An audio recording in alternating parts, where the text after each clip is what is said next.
আসসালামু আলাইকুম সবাইকে বাংলাদেশের ডেন্টালের অন্যান্য বৃহৎ অনলাইন প্ল্যাটফর্ম বিডিএস এডুতে স্বাগতম। আমি Mohammad Jabir bin Faisal, mentor BDS edu.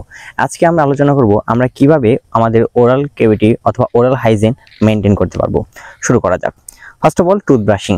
আমরা প্রতিদিন সকালে এবং রাতে খাবারের পর নিয়মিত 2 বার টুথব্রাশ করব। নাম্বার 2, আমাদেরকে এই ক্ষেত্রে অবশ্যই ফ্লোরাইড কন্টেইনিং টুথপেস্ট ইউজ করতে হবে। নাম্বার 3, আমাদের টুথব্রাশিং করার ক্ষেত্রে কমপক্ষে 2 মিনিট সময় ধরে আমাদের টুথব্রাশ করতে হবে। অ্যান্ড লাস্ট অফ অল, আমরা প্রতি 3 থেকে 4 মাস পর আমাদের টুথব্রাশ চেঞ্জ করব। এবার আমরা আরেকটা গুরুত্বপূর্ণ পয়েন্ট নিয়ে আলোচনা করব, সেটা হচ্ছে টুথ ফ্লসিং। আমরা নিয়মিত টুথ ফ্লসিং করব, এতে করে আমাদের দাঁতের ফাঁকে জমে থাকা খাদ্যকণা দূর হবে। And last of all, mouth wash.